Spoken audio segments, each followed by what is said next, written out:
Trust across generations. UAE Exchange, world's trusted money transferer.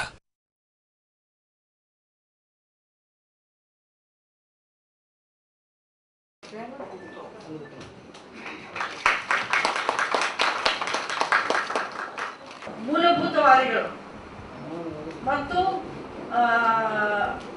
ಆಳುವವರು ರಂಗಭೂಮಿಯ ನಟನಟಿಯರನ್ನ, ತಂತ್ರಜ್ಞರನ್ನ, ರಂಗಭೂಮಿಯ ಆಸಕ್ತರನ್ನ ಹಿಂದಕ್ಕೆ ತಳ್ತಾ ಇದ್ದಾರೆ. ಅವುಗಳನ್ನ ಮೆಟ್ಟಿ ನಿಂತು ರಂಗಕರ್ಮಿಗಳು ಇವತ್ತು ಒಟ್ಟಾಗಿ ಮುಂದಿನ ಜನಾಂಗಕ್ಕೆ ರಂಗಭೂಮಿಯ ಕೊಡುಗೆಯನ್ನು ಕೊಡಬೇಕು ಅಂತ ಹೇಳ್ಬಿಟ್ಟು ಅವರು ಸಂದೇಶವನ್ನು ಕೊಟ್ಟಿದ್ದಾರೆ. ಪ್ರತಿ ವರ್ಷವೂ ಕೊಡುವ ಸಂದೇಶದಲ್ಲಿ ಹೀಗೆ ಅಂಧಾನುಕರಣೆ ಮಾಡುವವರನ್ನ, ಆಳುವ ಶೋಷಕರನ್ನ ಖಂಡಿಸಿ ರಂಗಭೂಮಿಯ ಉತ್ತಮಿಕೆಯನ್ನು ಸಾಬೀತುಪಡಿಸುವಂತಹ ಸಂದೇಶಗಳು ಬರ್ತಾನೆ ಇದ್ದಾವೆ. ಇವತ್ತು ನಾವು ಕೂಡ ನಮ್ಮ ರಂಗಭೂಮಿಯನ್ನು ಬೆಳೆಸುವಂತಹ ರಂಗಭೂಮಿಯ ಉತ್ತಮಿಕೆಗಳನ್ನು, ರಂಗಭೂಮಿಯ ಉತ್ತಮ ಮೌಲ್ಯಗಳನ್ನು ಮೈಗೂಡಿಸಿಕೊಳ್ಳುವಂತಹ ಒಂದು ಕಾರ್ಯವನ್ನ ನಾವು ಮಾಡಬೇಕಾಗಿದೆ. ನಮ್ಮ ರಂಗಭೂಮಿಯ ಬಗ್ಗೆ ಕೆಲವೇ ಮಾತುಗಳ ಹಿನ್ನೆಲೆಯನ್ನು ಹೇಳೋದಾದ್ರೆ, 1930ರಲ್ಲಿ ನಮ್ಮ ವೃತ್ತಿರಂಗಭೂಮಿ ತನ್ನ ಹಿನ್ನಡೆಯನ್ನು ಕಾಣ್ತಾ ಹೋಯಿತು. ಅದಕ್ಕಿಂತ ಮುಂಚೆ ಬಹಳ ಉತ್ತುಂಗದಲ್ಲಿದ್ದ ವೃತ್ತಿರಂಗಭೂಮಿ ಸಿನಿಮಾದ ಪ್ರಭಾವದಿಂದ ಮತ್ತು ಸಿನಿಮಾದ ಅಂಧಾನುಕರಣೆಯಿಂದ, ಸಿನಿಮಾ ತರನೇ ಆಗ್ಬೇಕು ಅಂತ ಹೇಳ್ಬಿಟ್ಟು ಅಲ್ಲಿನ ತಂತ್ರಗಳನ್ನೆಲ್ಲ ಬಳಸಿ ನಾಟಕದ ಉತ್ತಮಿಕೆಯನ್ನ, ನಾಟಕದ ಮೌಲ್ಯಗಳನ್ನು ಮರೆತು ಸಿನಿಮಾದ ಅಂಧಾನುಕರಣೆ ಮಾಡ್ಲಿಕ್ಕೆ ಹೋಗಿ ತನ್ನ ಗೌರವವನ್ನೇ ಕಳ್ಕೊಳ್ತು ಹಾಗೂ ಅವನತಿಯತ್ತ ಸಾಕ್ತು. ಸಿನಿಮಾ ತನ್ನ ಮೇಲುಗೈಯನ್ನ ಸಾಧಿಸಿತು. ಆದ್ರೆ ಒಂದು ಮಾತನ್ನ ನಾವು ಮರಿಬಾರ್ದು. ಏನು ಅಂತ ಹೇಳಿದ್ರೆ, ಸ್ವಾತಂತ್ರ್ಯ ಚಳುವಳಿಯ ಹೊತ್ತಿನಲ್ಲಿ ವೃತ್ತ ರಂಗಭೂಮಿಯ ಹಲವು ಕಂಪನಿಗಳು ಸ್ವಾತಂತ್ರ್ಯದ ಆಶಯಗಳನ್ನ ಬಿಂಬಿಸುವಂತಹ ನಾಟಕಗಳನ್ನು ಮಾಡಿದ್ರು, ದೇಶಭಕ್ತಿಯನ್ನ ತೋರಿಸ್ಕೊಂಡ್ರು. ಹಲವು ನಾಟಕ ಕಂಪನಿಗಳು ಸ್ವಾತಂತ್ರ್ಯದ ಆಶಯವನ್ನ ಎತ್ತಿ ಹಿಡಿದಿದ್ದಾವೆ, ಸ್ವಾತಂತ್ರ್ಯ ಹೋರಾಟಗಾರರಿಗೆ ಸಹಾಯ ಮಾಡಿದ್ದಾವೆ. ಇದನ್ನು ನಾವು ಮರೆಯೋ ಹಾಗಿಲ್ಲ. ಆನಂತರ ಹವ್ಯಾಸಿ ರಂಗಭೂಮಿಯ ಉದಯ ಆಯಿತು. ಹಳ್ಳಿಗಳಲ್ಲಿ, ಪೇಟೆ ಪಟ್ಟಣಗಳಲ್ಲಿ ಹವ್ಯಾಸಿ ರಂಗಕರ್ಮಿಗಳು ಹುಟ್ಕೊಂಡ್ರು.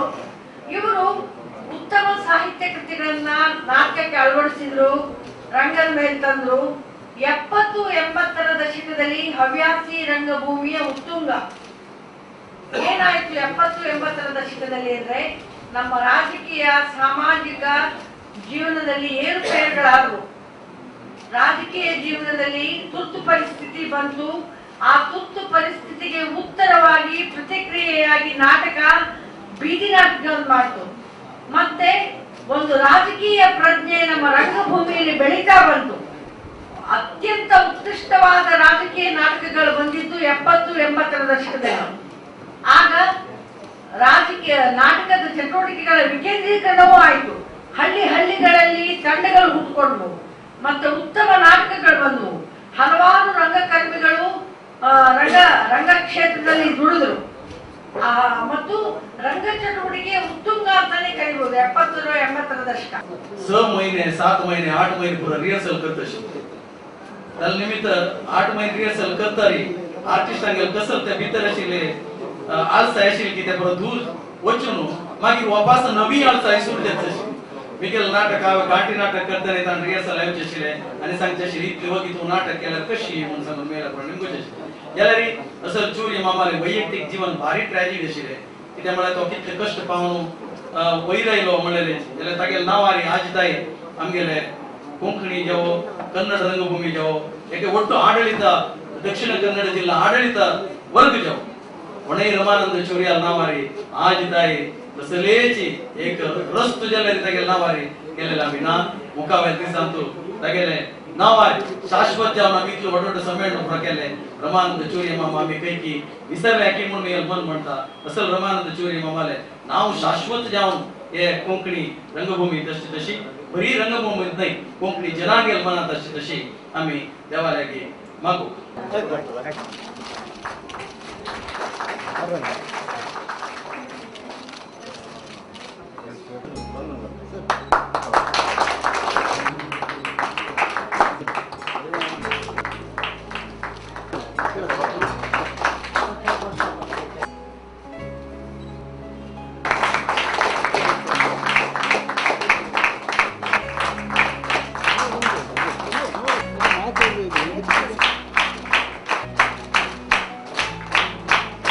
सर